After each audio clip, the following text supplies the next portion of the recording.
Hey, Oren, let's start with you, Oren. Sure. Hello, good afternoon, everyone. My name is Oren James. I teach for the University of Pittsburgh at the Bradford campus, largely biology students going into nursing, going into the healthcare profession. And so I thought this is a great opportunity for them to explore other avenues they can take with their degree. And I think I have one of my students in here. So I see Joanna. Hello, Joanna. So yeah, that's about me. And it's a pleasure to meet you all. Thank you, Oren. Batul, do you just want to write in the, I just introduced myself to Batul and she signed right up. She's in the library, but do you want to text a little bit? Sorry to put you on the spot, but I think it helps our presenters.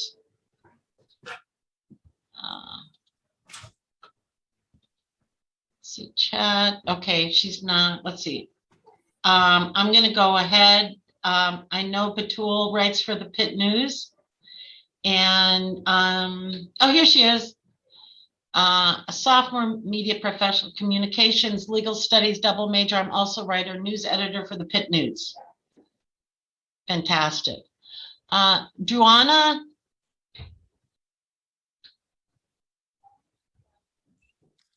Hi.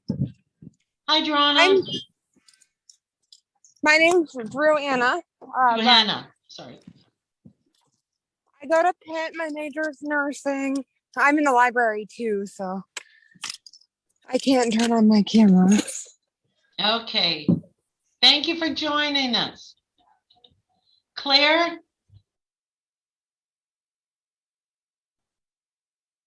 Okay, Claire. Type away, Claire.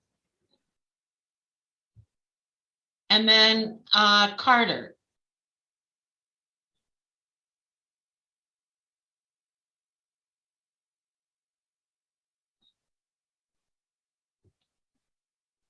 Carter, do you want to introduce yourself? And we got one more coming in.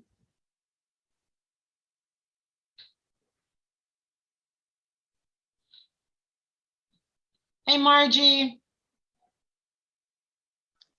Hi, Margie. Do you want to introduce yourself?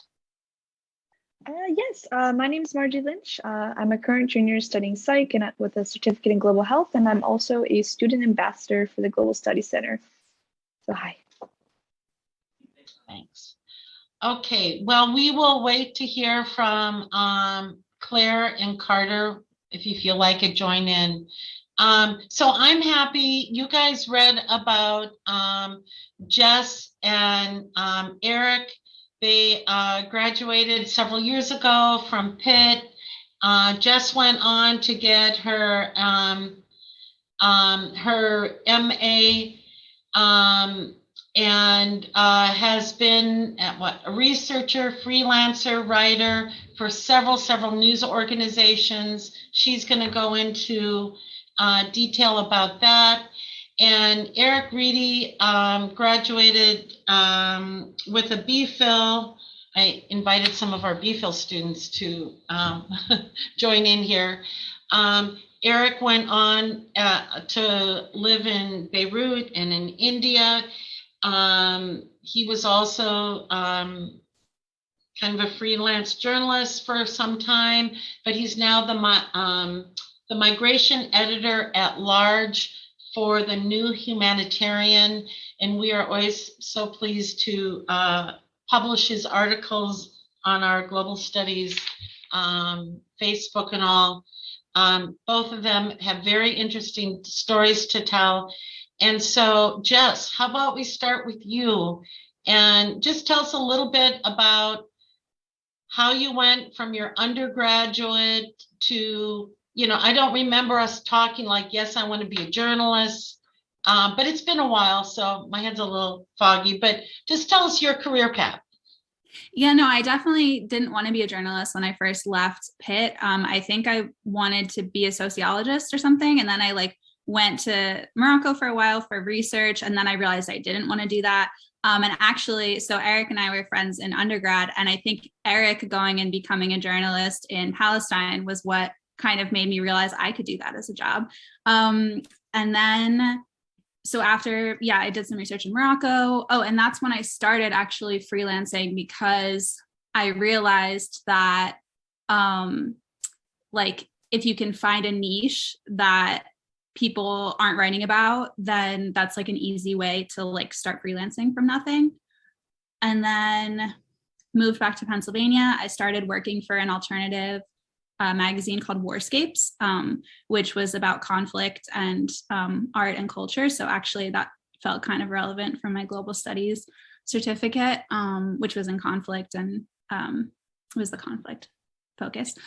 And then from there, I just started building up as a freelancer, and worked for a couple of online outlets. And then eventually I went to grad school, and I did journalism and Middle East studies.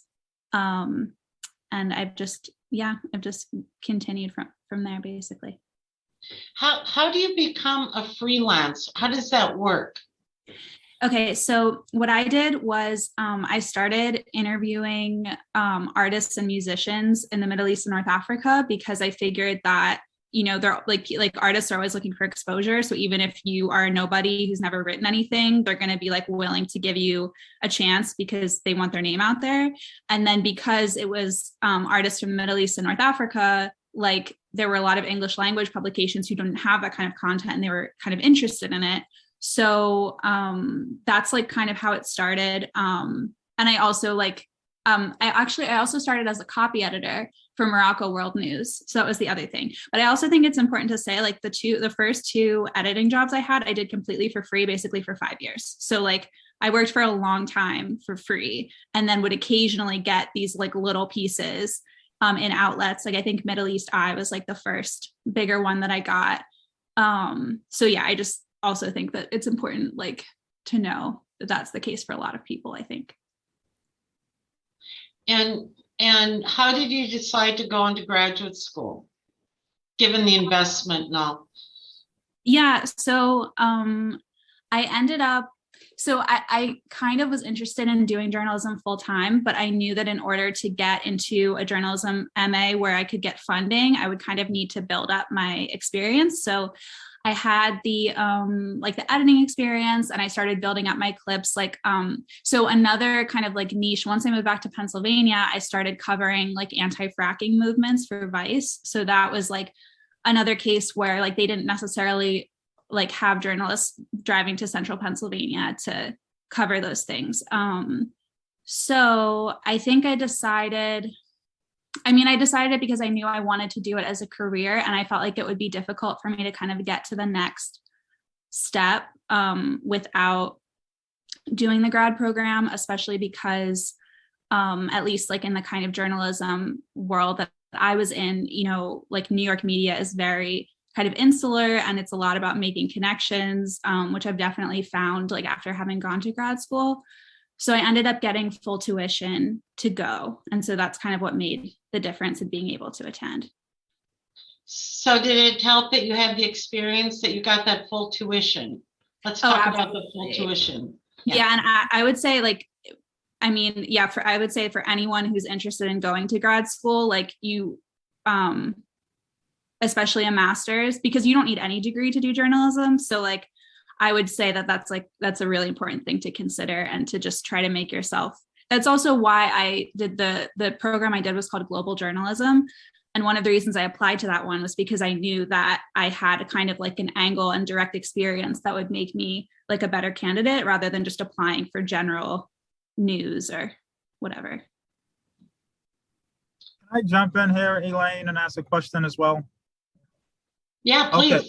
So I guess seeing the requirements aren't as, concrete for a master's in journalism, I'm wondering, as a journalist, part of your job, if not your duty, is to provide an objective as possible account for what's going on.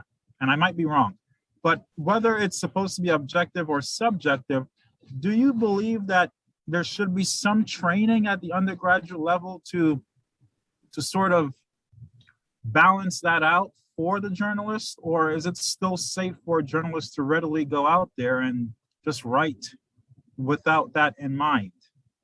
That's a really good question. I think, I definitely think it's better to have journalist training, especially in journalistic ethics. And I actually think that that's something that's come up even, in people who have like kind of English lit backgrounds and, end up doing reporting in the course of their work, that you can kind of see like how important it is to have those ethics. But I think that's a good question for Eric, because Eric did not go to grad school and I don't think ever had training. So Eric, how did you approach that?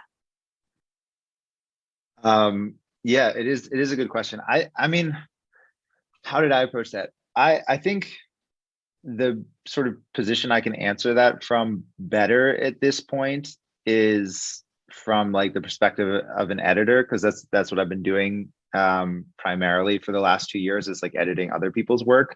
And I think the answer is like that's the role of the editor. Like if you turn in something that is like not up to standard, or that feels like it's full of holes, or is very one-sided, then if you're working with a good editor at a good publication, the editor will come back to you and be like, you need to go back to if somebody's making an accusation against, let's say, like a UN agency or something like that, they'll come back to you, like an editor will come back to you and say, you have to approach that UN agency for comment. We need to give them the right to respond, et cetera. Or this is really one-sided, try reaching out to X, Y, and Z source to try to round it out a little bit. So I do think that there are some guardrails built into the structure of like how an article moves from, a draft that's submitted to being published on, on a particular platform that safeguard against that. I do think it's helpful to have like formal training in journalism, but I would say it's not entirely necessary. My approach was basically like when I started writing articles, in order to figure out how to do it, I would read a lot of articles and try to emulate, ones that I thought were well written and balanced and all of that. So it's basically like, for me, it was a lot of consumption of what I thought was good journalism, and then like an effort to replicate that in the in my own writing and reporting process. Great, thank you. So it is possible for someone going into nursing or in the healthcare profession to transition into journalism, or combine the two pretty easily, would you say? Jess, do you want to go, or? I think definitely. And I just wanted to say that I think that fits in with the idea of having a niche. If you have a kind of expertise in another field, that's a great way to start a beat.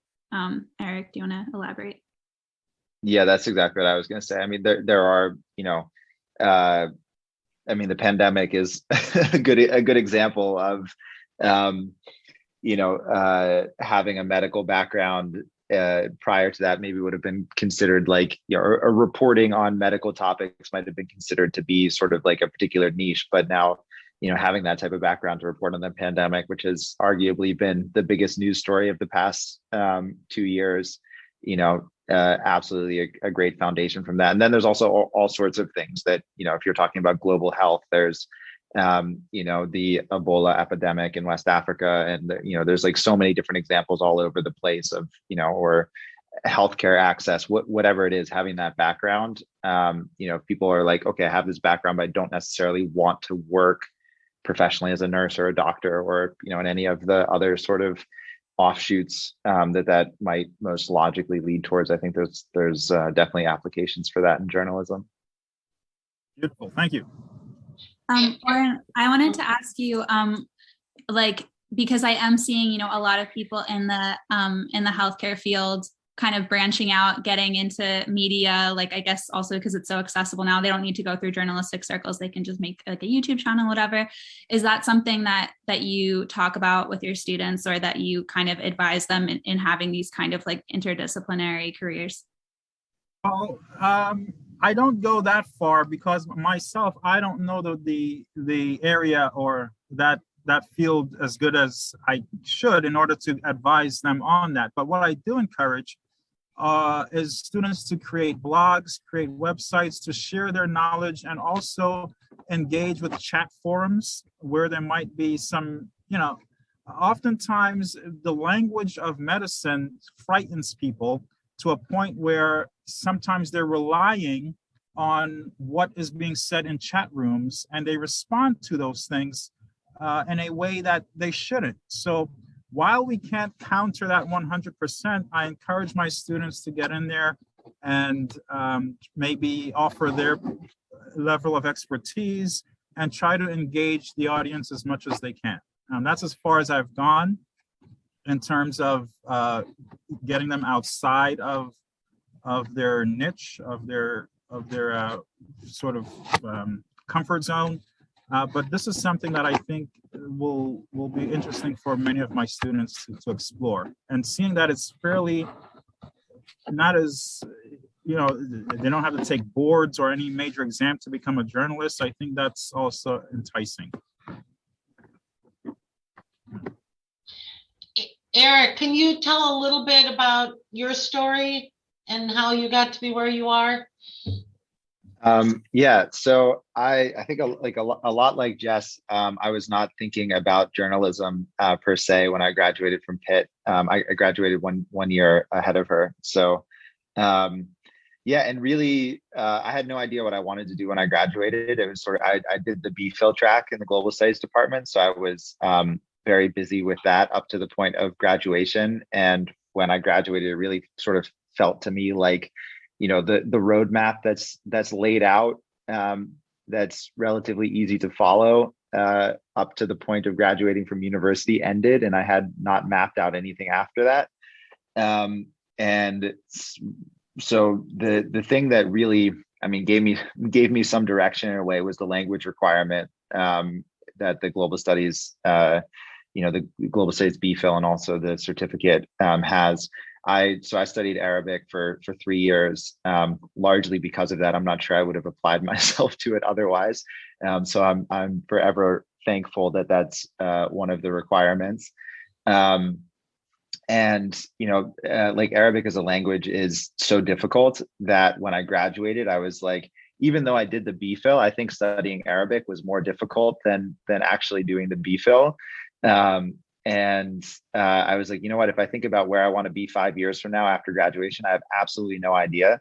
The one thing that I do know is that if I spent so much time working on Arabic in undergrad and 5 years from now don't use it at all and completely forget it, I'm just going to absolutely hate myself.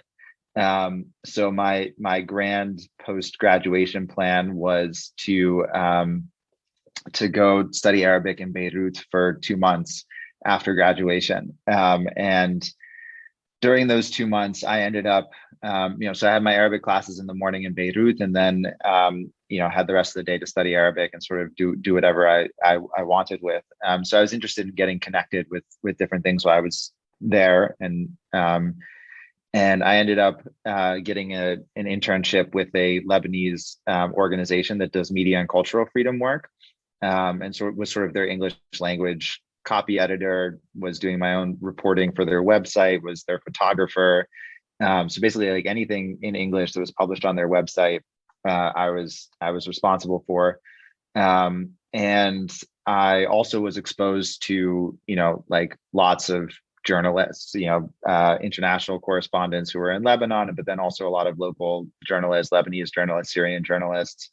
And it was just like an exciting space to be in, because it was 2012. So, early on in the Arab Spring, there was a lot of energy, a lot of, at that point, still optimism.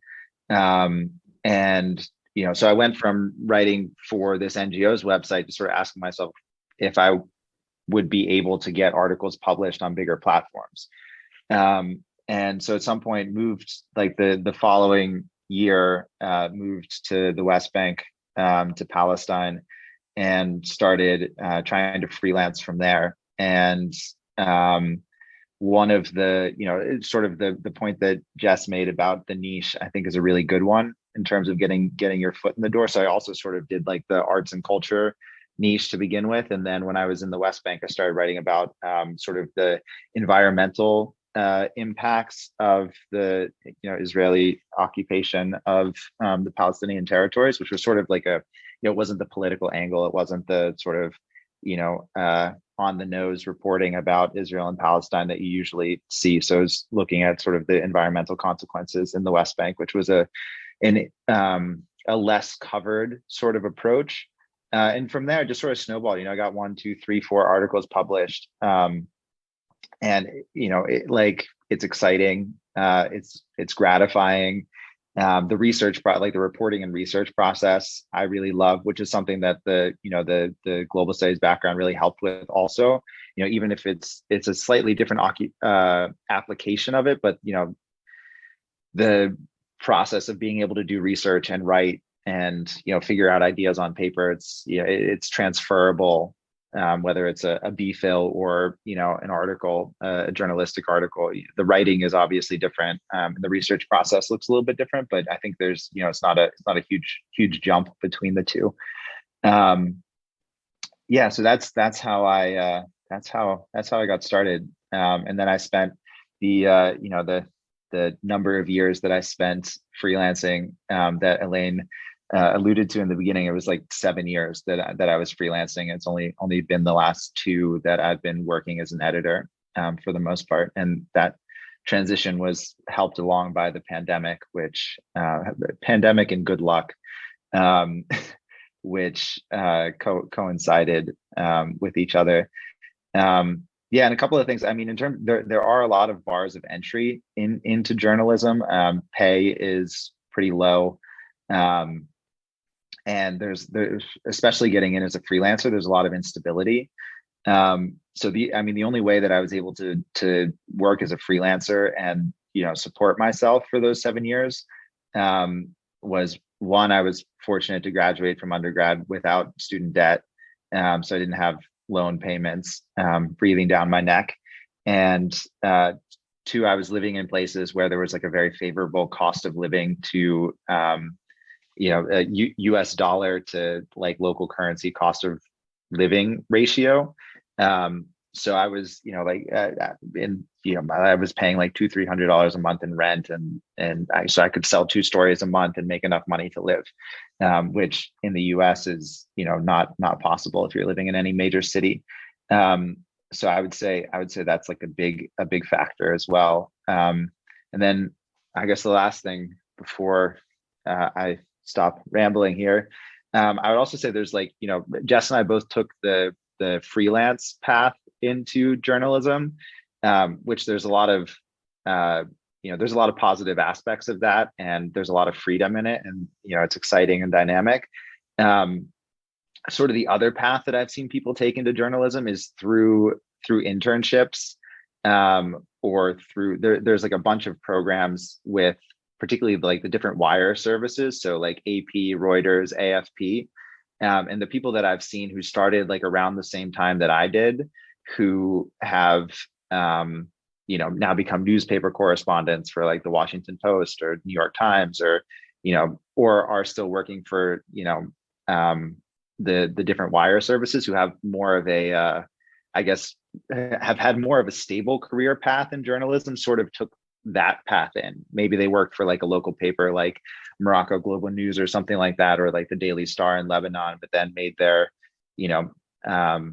way into the AP or AFP or Reuters pipeline, and then from there sort of got into a more stable position in the industry. So I think if the idea of just going out there and trying to do your own thing without any supports is terrifying, which rightfully so, if you're thinking that, there are other ways into the industry through sort of the internship or early work experience in one of these wire services, either in the US or internationally, that could be a more stable way to go about it.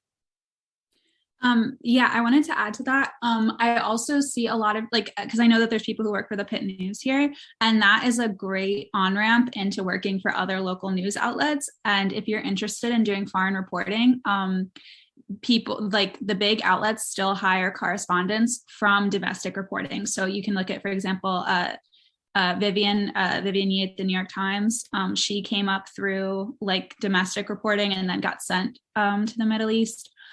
So I also would say, don't think that it's like you have to go abroad in order to end up working abroad. I think people have had a lot of success. Also, look at Siobhan O'Grady. She just got promoted to bureau chief at the Washington Post. I think her career is a really good model for global studies students and how to end up over there. Another thing that wasn't really available to me at the time, but is what I would do now, is get a part-time remote job in the US, go to the Middle East, don't tell them about it in case it's like an issue, and you'll make all of that money from the part-time job, be able to support yourself, and then you'll have plenty of freedom to freelance. I also want to give a tip for how to like freelance while having student loans that like won't go away. So what I did was I signed up to be a part-time student at my local community college here online. And then I took classes online. And because I was like still a student, I didn't have to pay my student loans. So that's just another tip. What about the idea that journalists outlets, our newspaper outlets, media outlets are owned by fewer and fewer companies, and the idea of kind of this more traditional media versus the, I don't know, social media, I don't know what, all these other kind of outlets, the Intercept, you know, are there, while one's kind of, I don't know, funneling in or laying off people, then others are sprouting up? Is that how it's working? How do you see it playing out? I think that I was surprised to learn that there's more traditional media still around than I thought, and they do still pay people money. It just might take time, but especially when you're talking about foreign correspondence, I mean, it's mostly traditional media that's there. The good thing about places like the Intercept and Rest of World and other kind of like up and coming, I mean, I would still now I would consider them traditional media, but you know, maybe with their own kind of lenses. But I mean, the good thing about that is that, you know, they'll place stories that other outlets won't place. And, you know, I've had great experiences working for places like that. But I think, the other thing, going off of what Eric was saying about wire services, you can't, especially when you go to a place where there's not tons of US journalists, which now is most places, you can just email like the bureau chief of like any of the big outlets and be like, hey, can I be a stringer? Like, here's my resume, or like, here's something I've written. And then you'll just like get picked up. Like it's, you know, and it is like, it can be, you know, an important way of supporting yourself. Also just like staying there long enough. Like when the Suez thing happened in Egypt, all of a sudden I was like, you know, on German TV talking about the boat because they just needed someone in Cairo to like talk about the Suez Canal. So I also think it's like a game of attrition. Yeah, I would definitely say it's a game of attrition in some ways. And there's, you know, of the people. So if I sort of started in 2012, of the people who like started around a similar time to me in the same place, there were, I mean, and especially at that point, I think much less so now, but especially because it was like just after the Arab Spring, there was a ton of global media attention and American media attention on the Middle East and North Africa. And so there were a ton of like people who had just graduated from university or early career journalists who were like sort of getting their start in the region at the time. Of the people I started with, you know, a ton of them have gone on to do different things, have dropped out of journalism entirely. You know, there's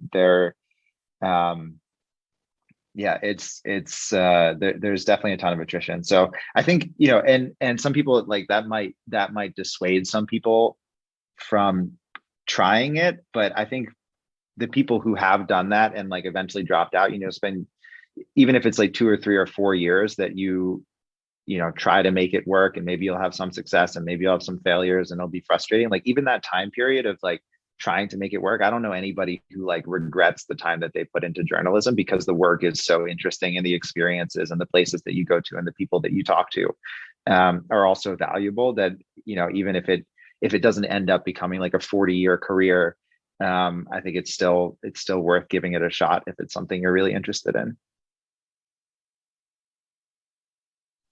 You guys can ask any questions. You can write them in the chat. I don't mean to be dominating the Q&A here. So please, if you have any questions, feel free to type them in or unmute and ask Eric and Jess directly. So if you were covering the news now, where would, where's the place to be, or what are you kind of covering now? Jess, do you want to start? Yes, sorry, I was typing a note into the chat. Okay. What is the thing to cover? I mean, anything. Okay. What I want to say to people who are like just graduating college is whatever the thing is that you feel like is really important and just isn't being recognized or covered in the media. And it's like kind of the next thing, or it's like kind of an insight that people just don't seem to be like representing. Don't take that as like, I guess this isn't that important. You should take it as like, that's the thing that you're going to contribute, because I think like one of the biggest assets you have as a young person just starting out is the lens of what's next that the editors don't have. So I would say like, don't even worry about what other people are covering. Just like try to like find your angle and find your niche and find someone who's going to pay for that. Thanks. I think what I would add to that is sometimes it's counterintuitive, like the areas that there are the most opportunity. So like, for example, right now, in my role as an editor, I'm managing the New Humanitarian's Ukraine coverage, and I spend like 2 hours a day turning down pitches because, I mean, in Ukraine is a huge story, and there probably are, maybe a dozen journalists who will make, early career journalists who will make their career based on their coverage of Ukraine, just as there are probably, a dozen or 2 dozen journalists who made their career on their coverage of the Arab Spring 10 years ago. Of those dozen or 2 dozen who made their careers out of that, there were probably 200 or 300 who were trying to do the same thing. So it can be like, oh, this is the big thing that's happening, so maybe that's where I should go and focus. Which, if you have, if you have a specific angle or a specific connection that gives you an edge or something like that, language ability maybe could be one of them, then, maybe you could make it work. But, what I did also in the, 2013, 14, 15, 16, I, instead of going to the places where like all of the other journalists were flocking and already sort of saturated, I went to other places. So the place that I went after Ramallah was to Tunisia, which was like, the Arab Spring country that nobody really paid attention to. And when I got there, I was one of like 3 or 4 English language journalists writing for the international press who was based there full time. So it was like a really small,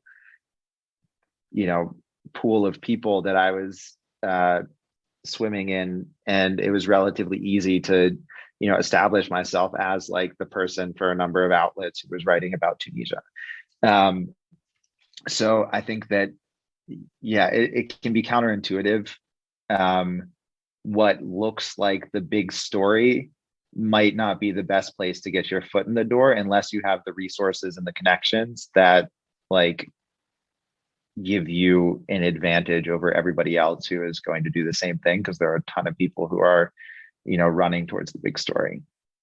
And also, like, where is the big story intersecting with something that no one's thinking about? I mean, so like the big outlets just like a couple of weeks ago were looking around like desperate for stringers in Egypt to cover wheat and commodities, because that's like Ukraine is majorly affecting that in Egypt, and like you wouldn't think of that. So that's another thing.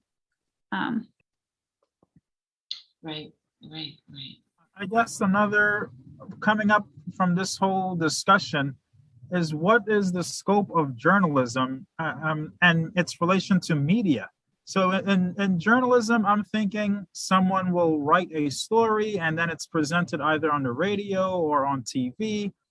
But it seems like the scope is really down to someone who's writing a story. How are you writing the story, and what constitutes journalism for you both? Are you interviewing people? It seems like there's almost a scientific approach to it as well.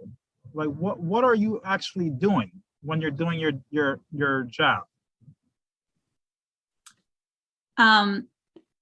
Yeah, you're hitting us with the philosophical questions, Oren. I appreciate it. What is journalism, and and all of those things. I think it's a really good question.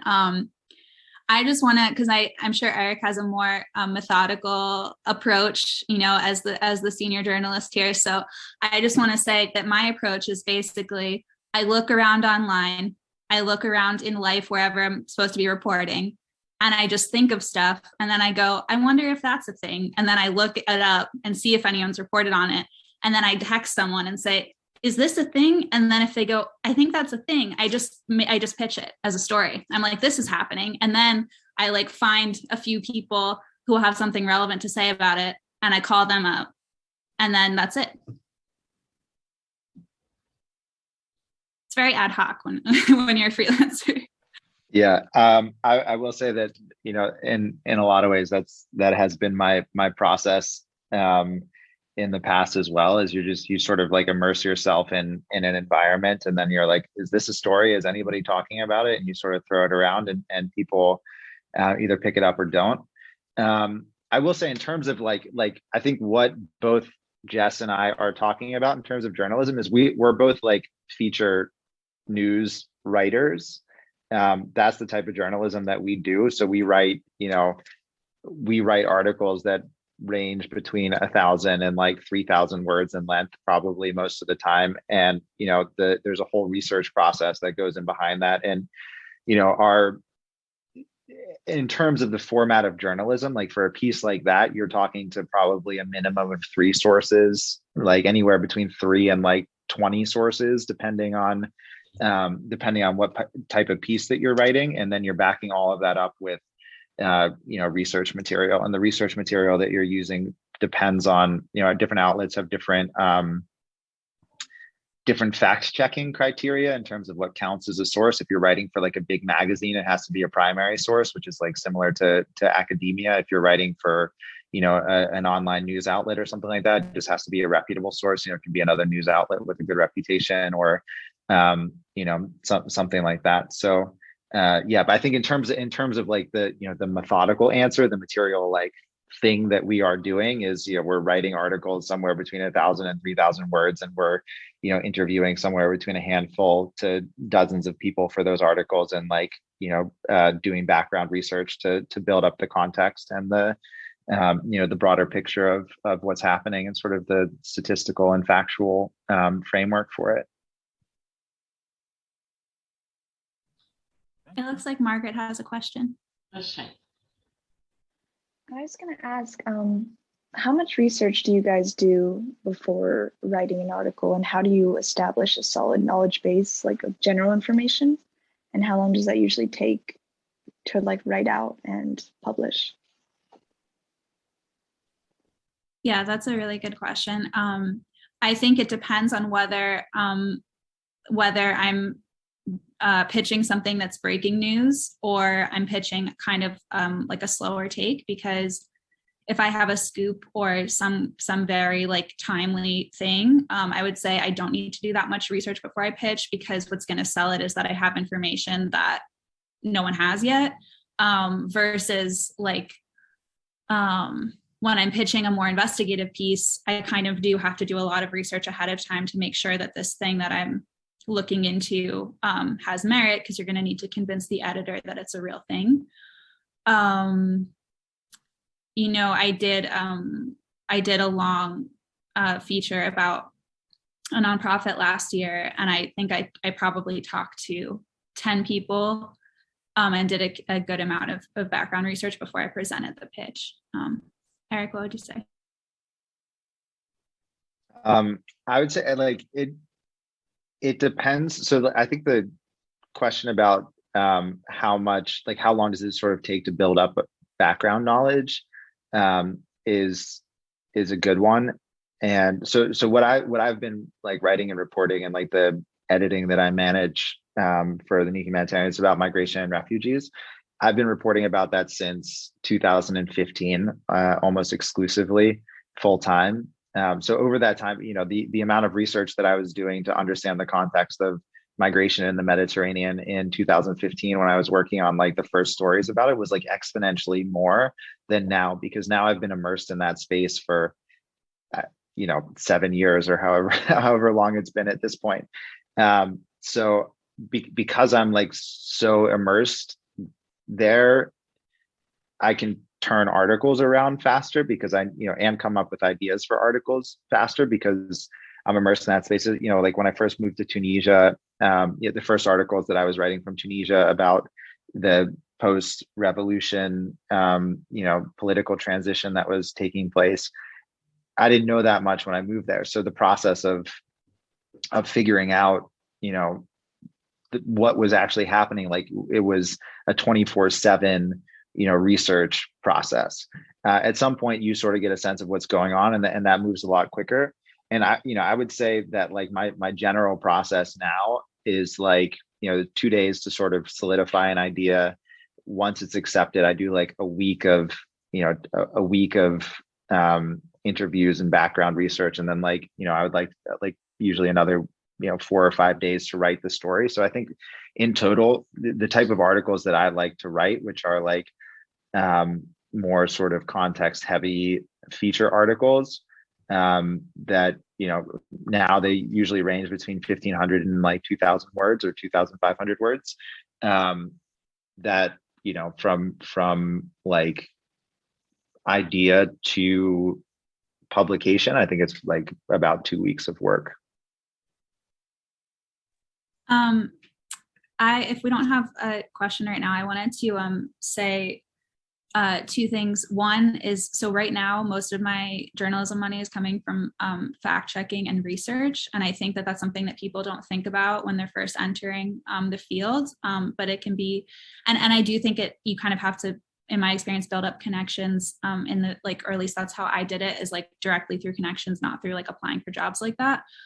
And right now I'm doing fact checking for Insider, and I'm helping a New Yorker writer do research for her features. And those have been like the most lucrative things that I've done. So that's something to consider. I also wanted to mention that Type Investigations has a fellowship right now for fact checking, so if you have any kind of fact checking experience or research experience that's like fact checking, I recommend applying for that, because I know for a fact that they really value kind of non-traditional candidates and people without a lot of experience. So I just wanted to mention that fellowship is available. And the second thing I wanted to say is that I think, when you're thinking about going into journalism, I think that you should get really clear on what is drawing you to it. Is it primarily the reporting part, which is finding out something new that no one knows, doing the interviews, following the story and breaking the story?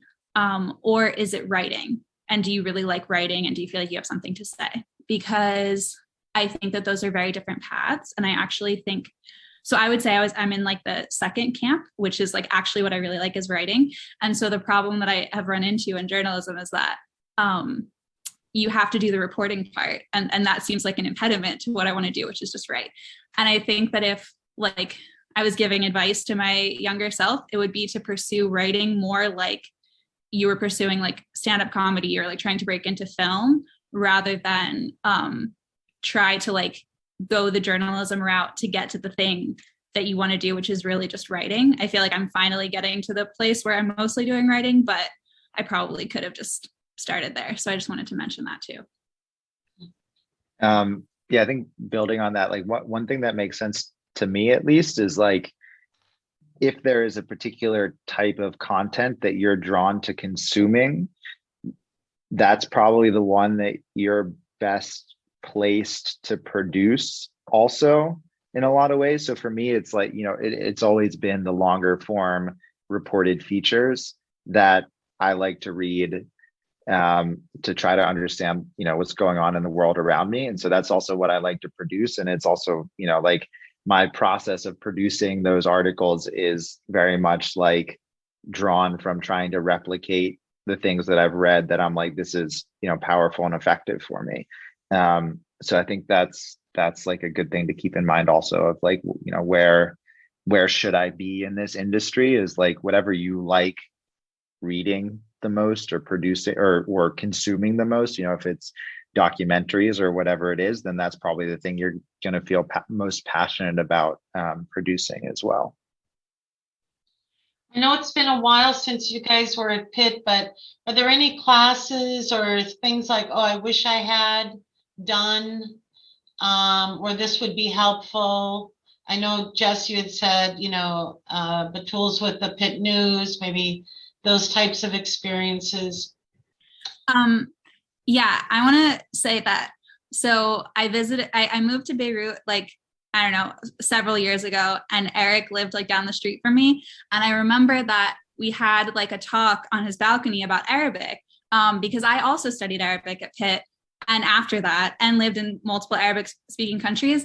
But I never studied it. So like I never did like the work of the classes. And I just remember Eric and I were like sitting on the balcony, and Eric was like, yeah, like a word that I would never forget is like shatranj, which means chess. And I was just so impressed that he could really use Arabic. And I was just thinking like how great it would have been if I had like studied Arabic. So probably that. But also like, I'm just not, also, I think you just need to be realistic about what kind of person you are and not think you're going to become a different person later. So if you're a person who doesn't study Arabic, you're probably not going to study it even when you're living in the Middle East. So I just wanted to say that. Yeah, I would put in a major plug for the language courses. And now, it's been 3 years since I've lived in 4 years. I don't know. I've lost track of time. It's been at least 3 years since I've lived in an Arabic speaking country. And like my Arabic is definitely getting rusty, and it hurts my heart every day that when I try to speak in Arabic now, it's like very stop and start. But yeah, the language courses are like 100% helpful. Any language, even if you're not fluent, like I never reached fluency in Arabic. I was only ever proficient. But that has opened so many doors, and the ability to talk to so many more people and connect with, like, I still use it, even though it's, faltering, I still use it to talk to people, on WhatsApp and Twitter and Facebook Messenger, all the time. Like people I've been in touch with, from reporting trips from like 5, 6, 7 years ago. Yeah. So whatever language it is, having even some sort of like rudimentary foundation in it is incredibly helpful. And then the other thing that was really, really formative for me were the sort of study abroad aspects.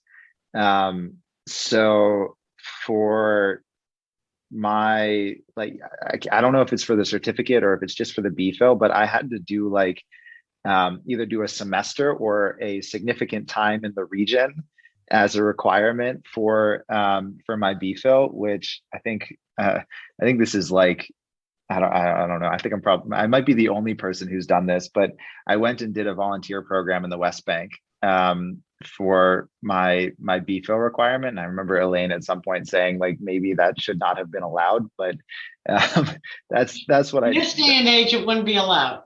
Yeah. Well, back in my day, that's what I did. And it was an incredible experience. I was 20 years old. I went and lived in the West Bank for 2.5 months with a Palestinian host family, studied Arabic in Bethlehem. And also that's actually where I got some of my first experience in journalism. With zero experience, I ticked a box on a volunteer form that was like, what do you want to do? And one of them was, journalism. So I got a volunteer placement with a Palestinian news outlet, and with zero experience was half of their English language media desk at 20 in Bethlehem. So that was an incredibly formative experience. And then also, I think between my junior and senior year, I did the Reese like summer study abroad. It was like, I don't know if it was 2 weeks or something like that, but basically we went to Istanbul, which was amazing. Like it was 2 weeks. We lived in a hotel. We every morning had like a lecture from the professors about like the history of Istanbul and the sociology of Istanbul. And then in the afternoons, went out and walked around and like saw the places that we were learning about learning about in the lecture that morning. And it was just, yeah, it was such an incredible experience. And like when I went, it was one of those things that was like, wow, this is like, I also did not like, I never, like my family didn't travel internationally when I was growing up. So like, living in the West Bank was like maybe the second time I left the country or something like that. Besides like a family trip to Ireland when I was 16. So going to Istanbul, like, a year later when I was 21 was like, oh, this is an incredible city. Maybe this is the only time I'll ever be here in my life. And, sort of develop this like affinity for the place and connection to the place. And then, I ended up living there for a year in 2019. And like when I was living there, I was like, how crazy is this? I was here as a 21-year-old on like a Pitt exchange program. And now I'm going to the same baklava shop where, Ahmed, who was having a daughter just then, is, now telling me about like, how she's grown up. So there's just these like crazy sort of circular things that you never think are gonna like loop back around that end up looping back around. And those type of experiences really, I think sort of like shape your trajectory on levels that are like not at all conscious, but very formative. Hey, we're gonna close with Batul has a question that she's written into the chat about writing profiles. You guys can read it. Yeah, I wanted to, I can start off with this, and then, Eric, as the editor, I'm sure that you'll have a lot of input on this. So the first thing that I think about is that a profile is usually a longer piece. So it's probably better to have like some clips under your belt before you would pitch something like that. That said, if you look for an outlet that's kind of their bread and butter, or they really have a focus on, kind of like, like unheard voices and stuff, you might have more luck with that. Is there a way to do kind of like a shorter roundup of like several voices from different people, like if you like to kind of build up your experience in the profile space? And then also I would say, when you're choosing a person to profile, think about what about this person's story demonstrates something about the larger story, and what is this person like. And usually a good profile subject will like intersect a few different things to kind of like get at the larger story. So I would say that like thinking like if I was going to pitch a profile, I would be asking like, how is this person not just an unheard voice, but an unheard voice that tells us something about whatever news story their life is intersecting with? I just shamelessly popped a couple examples into the chat box there. Yeah, I think I think everything Jess said was right on point. And yeah, I think like the interesting thing about a profile is like how it intersects with like the broader context. And I think that the trick is figuring out how to like strike the balance between those two things about like what is specifically interesting about this person's life and what's unique about it and why it stands out, and then also what does it say about a bigger picture kind of situation. And there are definitely platforms that have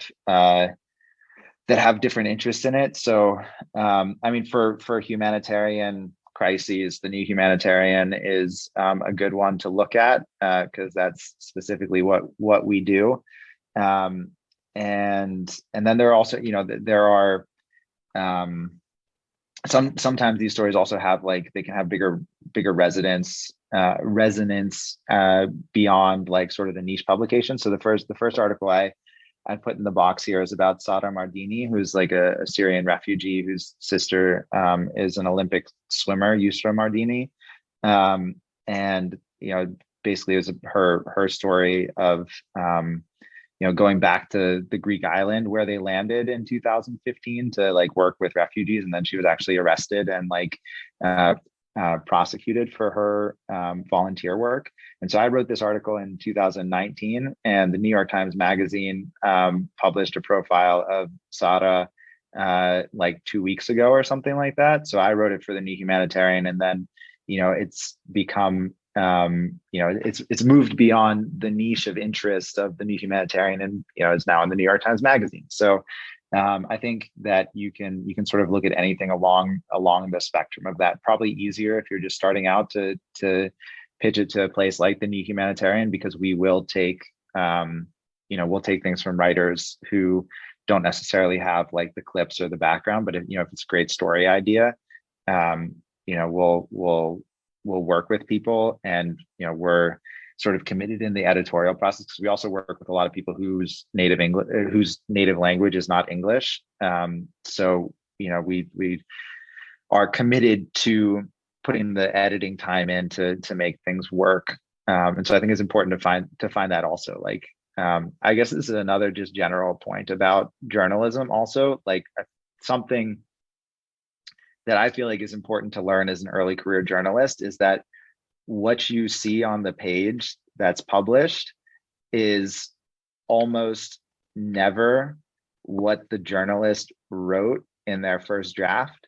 So if you look at like a New Yorker article and you're like, oh my God, how do people like write such beautiful, clean prose all the time? The answer is they don't. There's been like, a weeks long, if not, for a long magazine article, several months long editorial process that goes from first draft to the beautifully crafted narrative that ends up on the page. So I think like in terms of like holding yourself to a standard, obviously try to do the best work that you can, but also like know that editing is an incredibly important part of journalism and what happens. And very rarely do people just like produce beautiful prose with great reporting to back all of it up and have it end up on the page.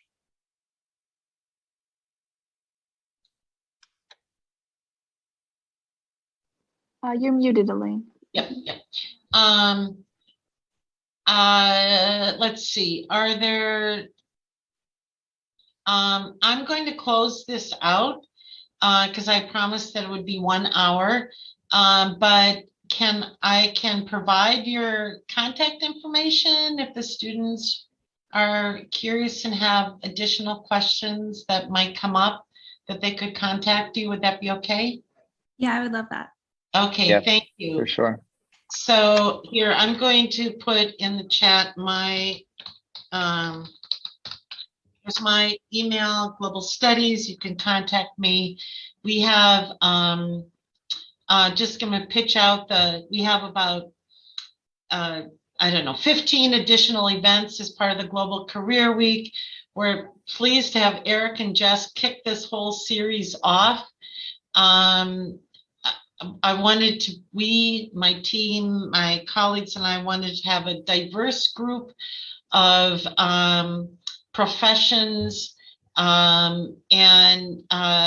Eric, I've been in contact with him over the years, but Jess, was really great to be able to get in touch with you again.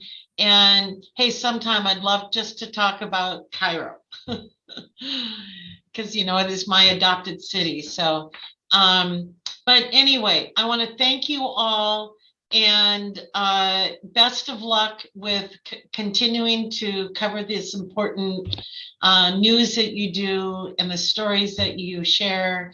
And if we can be of any help here at Pitt, let us know. Thank you, Elaine. Okay, thanks, guys.